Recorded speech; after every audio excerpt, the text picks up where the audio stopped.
Hello बच्चों, तो welcome to my YouTube channel matric 0 और आज हम आपको बताएंगे relations. Okay, relations function chapter है, तो उसका कुछ टॉपिक बताएंगे आपको। रिलेशंस, ओके, सबसे पहले लिख लेते हैं रिलेशन। ओके, देखिए आज बताने वाले आपको रिलेशन, ठीक है। तो रिलेशंस का मतलब आप लोग जानते हैं, मैथमेटिक्स ऐसा टर्म है कि जनरल लाइफ में यूज होता है। तो कहने का मतलब जो आज टॉपिक है वही रिलेशन। रिलेशन का मतलब संबंध होता है, सबका संबंध है घर में एक दूसरे से, अपने परिवार से, चाचा मामा फूफा, अपने पेरेंट्स से, अपने भाई बहन, सबका रिलेशन है, ठीक है। तो रिलेशन आज हम लोग वही देखेंगे कि रिलेशंस, तो रिलेशंस क्या है। जैसे कि देखिए, सबसे पहले रिलेशन तो आप बता दिए संबंध, और अब मान लेते हैं तो यहाँ पे हम किसी भी दो को लेकर के हम लोग उसका रिलेशंस का डिस्कशन करेंगे, ठीक है। दो एलिमेंट्स लेंगे, यानी दो सेट, जैसे दो मेंबर है दो परिवार है, तो ले लिए दो परिवार, और उसके आपस में रिलेशंस हम लोग डिस्कशन करेंगे, ठीक है, संबंध। ओके, तो यहाँ पे रिलेशंस जैसे कि आपको देखिए, यानी relations that means for R, हम लोग डायरेक्ट बता रहे हैं relations is a subset of A cross B, यानी हम लोग सब कह सकते हैं R is relations from A to B, R is related from, यानी ओके, ए टू बी। अब यहाँ पे देखिए, सबसे पहले इसको बोलते हैं R is subset of A cross B, और मान लेते हैं जैसे देखिए यहाँ पे हम लोग एक ए ले लिए, एक सेट, और एक सेट हम लोग बच्चों बी ले लेते हैं, ठीक है। बहुत ध्यान रखना। और यहाँ से क्वेश्चन जो है ना, एक स्टूडेंट बच्चा पूछा था कि सर उसका रिलेशंस का भी कुछ टॉपिक हमको बता दीजिए, तो क्योंकि उसका एग्जाम शुरू होने वाला, इस वजह से बता देते हैं। तो देखिए यहाँ पे रिलेशंस ए और बी के बीच का रिलेशंस कैसे हम लोग यहाँ पे फाइंड करते हैं। तो मान लेते हैं कि ए और बी के बीच का जो एलिमेंट है, यानी सेट ए का है 1 है, 2 है और 3 एलिमेंट है, और बी का एलिमेंट है जैसे 2 है, 4 है, 6 है। ओके, यानी दो सेट दिया हुआ है, सेट ए दिया हुआ है, सेट बी दिया हुआ है। अब इस सेट का जो रिलेशंस है वो हमको बताना है, ठीक है। तो सबसे पहले हम लोग सेट देख लिए। अब सेट के बाद देखिए यहाँ पे, तो आखिर इसको कहते क्या, इसको हम लोग बोलते हैं, देखिए फर्स्ट जो सेट है उसको हम लोग, यानी कि पहला सेट को हम लोग बोलते हैं डोमेन।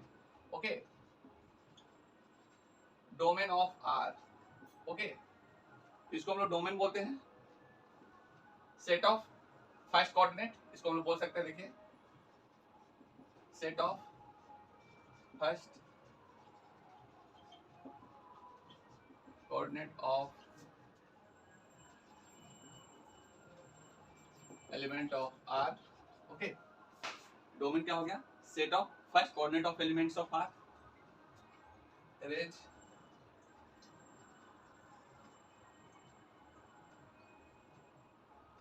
रेंज ऑफ आर, ठीक है। यानी फर्स्ट कोऑर्डिनेट को हम लोग बोलते हैं डोमेन और सेकंड कोऑर्डिनेट को बोलते हैं रेंज।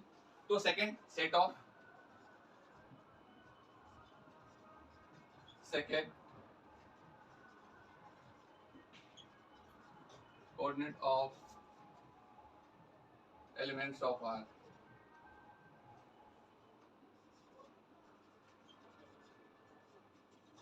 तो बच्चों, ये जो है डोमेन हो गया और ये रेंज हो गया।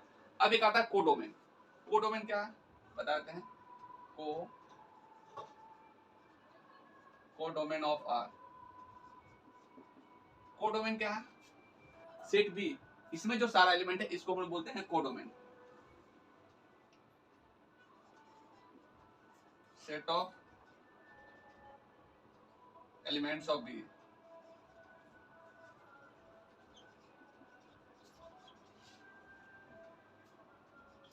Okay, set of elements of B को हम लोग बोलते हैं कोडोमेन। ओके, अब यहाँ पे हम लोग देखिए, यहाँ क्वेश्चन हम लोग सॉल्व करेंगे इसी के। तो जैसे कि अब यहाँ पे मान लेते हैं, जैसे कि अब इसको आर रिलेशन देखते हैं। सपोज कर लेते हैं कि इसका रिलेशन जो है आर, ओके, 1 2 1 4 और ये हो गया 3 4। ओके, ये आर है। अब एक चीज ध्यान दीजिएगा, ये जो रेंज है ना, ये आर, ये सेट बन गया है। Okay, R is a subset of A cross B. तो अब यहाँ पे एक चीज देख लीजिए कि आर का जो रिलेशन है ए से बी में, वो देखिए, यानी कि फर्स्ट एलिमेंट जो है वो डोमेन होगा, सेकंड रेंज होगा। तो चलिए यहाँ पे हम लोग देखते हैं 1 से 2 में। ओके, 1 2 हो गया, फिर 1 4 हो गया, 1 4, 1 4 हो गया। फिर इसके बाद क्या है 3 2 है, 3 2 है और 3 बच्चों 4 है। तो 3 और 4 का कोऑर्डिनेट देख लीजिए, ये हो गया 3 4। ओके, इसको हम लोग बोलते हैं एरो डायग्राम। ओके, ये जो बन गया, ये आपका बन के तैयार हो गया एरो डायग्राम।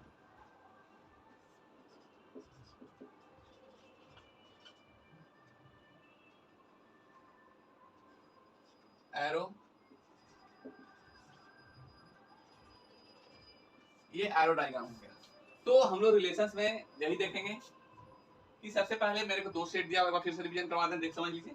2 सेट दिया हुआ है, 2 सेट में पहला हम लोग निकालेंगे डोमेन, रेंज, कोडोमेन और हम लोग एरो डायग्राम, यानी कि 3rd नंबर में हम लोग ये तीनों बनाना रहेगा। ठीक है, आपका ये या तो गिवन है या तो आपका इसके बीच का जो हमको रिलेशन बताना है, यानी कि एलिमेंट का रिलेशन आपको यहाँ पे बताना होगा, अदरवाइज आपको दिया हुआ रहेगा, गिवन में दिया हुआ रहेगा। ठीक है, तो चलिए यहाँ से इस तरह क्वेश्चन हम लोग सॉल्व कर लेंगे। ये समझिए क्वेश्चन आपका सॉल्व हो गया। अब सपोज कर लीजिए, देखिए अब यहाँ पे हम लोग डोमेन लिखे हैं ना, तो चलिए इसका डोमेन भी हम आपको दिखा देते हैं, कर दिखा देते हैं। देखिए domain R, set of first coordinate of element of R. तो first coordinate of element of R में क्या हो जाएगा, यहाँ पे देख लीजिए। अगली बार से सारा लिखेंगे नहीं, डायरेक्ट हम बताएंगे, बस फर्स्ट टाइम आप समझ लीजिए कि यहाँ पे डोमेन आ रहा है, हम क्या बोले, first set of first coordinate of element of R.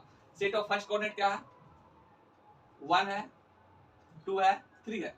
तो अब यहाँ पे देखिए इस कोऑर्डिनेट यानी इस रेंज में क्या कर दिया हुआ है, यहाँ पे 1 2 है, 1 4 है, 3 2 है, 3 4 है। तो फर्स्ट कोऑर्डिनेट में देखिए 1 1 है और 3 3 है। इसका जो देखिए फर्स्ट वाला सेम सेम तो आएगा नहीं दोबारा, क्योंकि सेट के अंदर एलिमेंट का रिपीटेशन लॉ नहीं है बाबू। ठीक है, तो यहाँ पे 1 1 में एक 1 होगा और एक जो आपका बाबू ये आपका 3 3, यानी दोनों एलिमेंट है, एक लिख देंगे 3। ठीक है, ये आपका हो गया डोमेन। ओके, यानी set of element, set of first coordinate of element of R. अब ये जो होगा, अब रेंज में चलते हैं हम लोग। रेंज में क्या क्या आपका जाएगा, देखिए set of second coordinate of element of R. Second coordinate का जो एलिमेंट है वो लिखेंगे। तो सेकंड कोऑर्डिनेट का क्या हो जाएगा इसमें, देखो सेकंड कोऑर्डिनेट में क्या क्या 2 है, 4 है, 2 है, 4 है। तो बस हम लोग लिख देंगे सिर्फ 2 और 4। ओके, ये हो जाएगा सेकंड कोऑर्डिनेट। ओके, अब इसके बाद यहाँ पे कोडोमेन की बारी आती है। तो कोडोमेन यानी set of element of B, यानी set of elements of B, यानी सेट बी का जो होगा वो सारा एलिमेंट इसके अंदर में आ जाएगा, कोडोमेन के अंदर में। ठीक है, तो हम 2 4 2 4, ठीक है, ये निकल के आएगा कोडोमेन। ओके, अब ये जरूरी नहीं है कि जो डोमेन होगा, रेंज होगा, वो कोडोमेन होगा। जैसे कि हम लोग यहाँ पे ये जो फर्स्ट कोऑर्डिनेट है इसको हम लोग बोल सकते हैं ऐसे। ठीक है, यानी फर्स्ट कोऑर्डिनेट हो गया डोमेन, सेकंड कोऑर्डिनेट हो गया रेंज, जो सेट बी है इसको हम बोल सकते हैं the set of codomain of R. तो ये था आपका एक क्वेश्चन, फटाफट बाबू लिख लो इसको, एक्सपीरियंस करते हैं। मान लेते हैं लेट ए का इंट है 1 है, 2 है, 3 है, 4 है और 5 है। ठीक है, और बी बराबर 4 1 4 और 5 है। ठीक है, तो हम लोग चलिए देखते हैं यहाँ पे आर क्या क्या हो जाएगा। तो यहाँ पे हम लोग देख रहे हैं कि सेट ए में भी 1 है, सेट बी में भी 1 है। तो हम लोग क्या लिखेंगे, यहाँ पे एक ही 1 लिखेंगे, 1 और इस कोऑर्डिनेट का एलिमेंट 4। ओके, 1 और 5। ओके, अब 1 का तो हो गया, 2 1, क्योंकि 1 पहले इसमें है इसलिए लेंगे नहीं, तो लेंगे क्या 2 4। ओके, कभी कभी ये आर दिया हुआ नहीं रहेगा रिलेशन, तो उसको बनाना होगा। ओके, 2 और 4। ठीक है बच्चों, तो 2 4 हो गया। अब यहाँ पे 2 4 के बाद हो गया 2 5। ओके, 3 4 और 3 5। अब हम लोग 4 का आता है, 4 4 नहीं लिख सकते हैं, 5 5 नहीं लिख सकते हैं। ठीक है, तो एक 4 इसका एक 5 इसका, तो 5 4 4 5। ओके, ये आपका हो गया कंप्लीट। ओके, अब हमको डोमेन निकालना होगा इसका, फिर एरो डायग्राम बनाना होगा। तो सबसे बेस्ट है कि आपको एरो डायग्राम में डोमेन निकालने का, डोमेन निकाल लीजिए। चलिए डोमेन, डोमेन ऑफ आर, बाबू ध्यान से देखो कैसे डोमेन हम लोग निकालते हैं। अब हम आर निकाल लिए, अब इसका डोमेन यानी domain of R. Okay, R for relations. Okay, अब यहाँ पे डोमेन जो है क्या क्या हो जाएगा, 1 हो जाएगा फर्स्ट कोऑर्डिनेट, 2 हो जाएगा, 3 हो जाएगा और 4 हो जाएगा। देखिए यहाँ पे 5 तक है, लेकिन रिलेशंस में कितना तक है? 4 ही तक आया फर्स्ट कोऑर्डिनेट। ओके, इसका फर्स्ट कोऑर्डिनेट हमको देखना है, इसका फर्स्ट कोऑर्डिनेट। ओके, ये फर्स्ट कोऑर्डिनेट।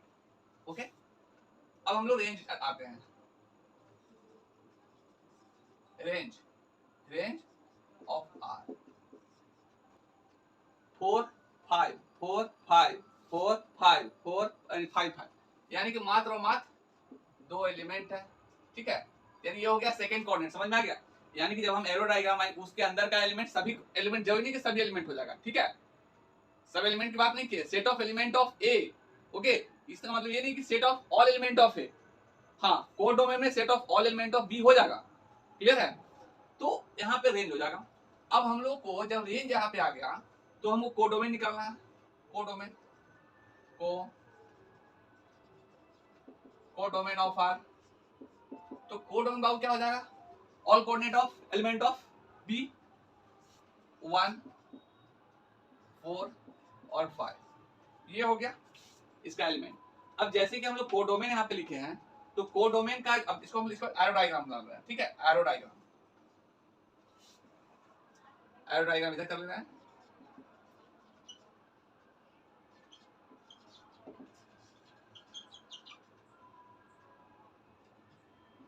ओके, ये हो गया आपका एरो डायग्राम ए और ये हो गया बी।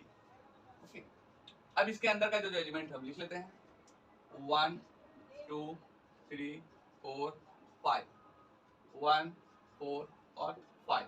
ओके, अब इस दो सेट का, एक तरह से सेट है ना ये। अब इसका देखिए 1 का रिलेशन किसके साथ है? 4 के साथ है। ठीक है, 1 का रिलेशन 4 के साथ है। क्लियर है? 1 का रिलेशन 5 के साथ है। ठीक है, हो गया इसका। अब 2 का रिलेशन 4 के साथ है। 2 का रिलेशन 4 के साथ है। ओके, 2 का रिलेशन 5 के साथ है। ऐसा होता है ना? अभी बताएं कि रिलेशंस हम लोग एक जनरल लाइफ का टॉपिक है, ये संबंध। ओके, आपके घर का रिलेशंस किसी भी का भी हो सकता है। लेकिन मान लेते हैं कि 1 2 3 4 अलग अलग है, तो 1 का 4 के साथ हो सकता है, 1 का 5 के साथ। एक व्यक्ति का, जैसे कि आपका जो है आपका चाचा, मामा, फूफा, फूआ, दादी, मौसी, ये सब क्या रिलेशन है। तो एक का संबंध इनके साथ है। ठीक है, चाची का, फिर चाचा का, हो सकता है ना, ऐसा अलग अलग संबंध हो सकता है। तो ये रिलेशन है। अब यहाँ पे बाबू देखो, जैसे कि ये 2 से 5 हो गया, यानी अब हम जैसे कि एलिमेंट से समझा रहे हैं 3 से 4। अब एक जो है ये 3 से 4 क्यों जा रहा है? देखो ये हो गया 3 से 4 क्यों। ठीक है, 3 से 4 क्यों। अब ये 3 से 5 क्यों भी जा रहा है? ओके, इसका रिलेशन इसके साथ भी है। अब एक रिलेशन किसके साथ है? 4 से 5 पे, यानी 4 to 5 ऐसे। ठीक है, क्लियर है? तो ये हो गया आपका एरो डायग्राम और ये बनकर कंप्लीट हो गया। ओके, बस ये था रिलेशंस। आप कोई भी क्वेश्चन बना सकते हैं। ठीक है, बट प्रॉब्लम हो तो कमेंट में कमेंट करिए किसी भी क्वेश्चन को लेकर के। ठीक है, अभी तो ये टॉपिक है, अगले बार बताएंगे रिफ्लेक्सिव। ठीक है, ये सारा बताएंगे आपको। तो रिफ्लेक्सिव का टॉपिक अगले क्लास में बताएंगे, बट एक क्वेश्चन अभी और बता देते हैं आपको। एक क्वेश्चन है नंबर ऑफ एलिमेंट्स चेक करने का, वही बता देते हैं आपको। ठीक है, फटाफट इसको नोट कर लीजिए। लेट ए बराबर एक हम मान लेते हैं कि ए दिया हुआ है जिस, ठीक है, एक सेट दिया हुआ है बी जिसे 2 3 और 4 फाइंड करना होगा। क्या find the number of relation from A to B. Okay बाबू देखो यहाँ पे कि हमको find the number of relations from A to B. A और बी के बीच कितना संबंध हो सकता है। जैसे कि मान लेते हैं कि परिवार एक ए है, जैसे सेट ए है और एक सेट बी है। ठीक है, तो अब परिवार के, जैसे कि एक परिवार का एक मेंबर का अनेक रिलेशन हो सकता है। ठीक है, भाई के साथ अलग अलग है, भाभी के साथ अलग है, चाचा के साथ अलग है। ठीक है, मौसी, मामा अलग अलग, दादा दादी सब अलग अलग है। तो ये जो रिलेशंस है हम लोग अलग अलग तरीके से इसमें रिप्रेजेंट करते हैं। तो नंबर ऑफ रिलेशन जो होगा, सब कितने तरीके से रिलेशन इसमें आएगा वो हम लोग जान लेते हैं। ठीक है, तो सबसे पहले हम लोग देखते हैं यहाँ पे कि नंबर ऑफ एलिमेंट ऑफ ए। यहाँ पे देखिए here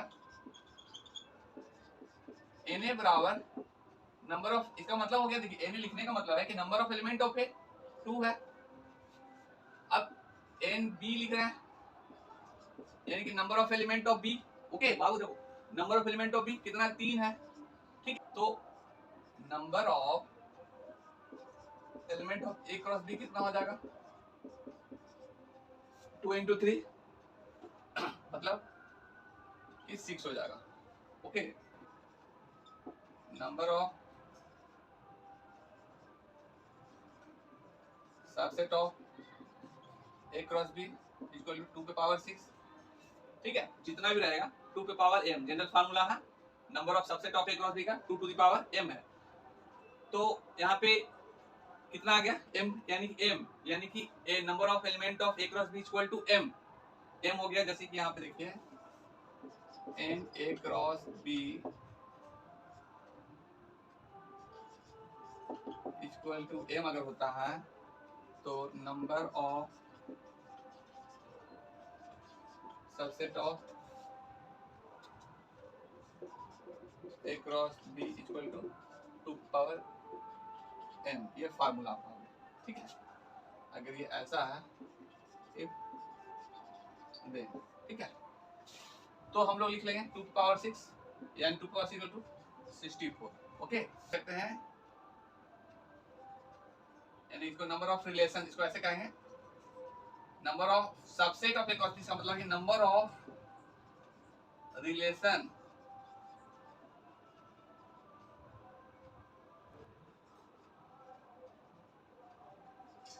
from A to B equal to 64। Okay, that your answer. Okay, I hope आपको समझ आ गया होगा। बट अगर किसी भी तरह का त्रुटि हो, आपको अभी समझ में नहीं आया हो, तो आगे लेक्चर फिर लेकर आएंगे। और किसी भी तरह का कंफ्यूजन हो कमेंट जरूर करिए। ओके, और बच्चों चैनल पहली बार हो तो फटाफट चैनल को सब्सक्राइब जरूर कर लेना, और साथ ही साथ बेल नोटिफिकेशन को ऑन करना बिल्कुल मत भूलना, क्योंकि मैं लेटेस्ट वीडियो का अपडेट सबसे पहले जरूर मिलेगा। ओके, जय हिंद।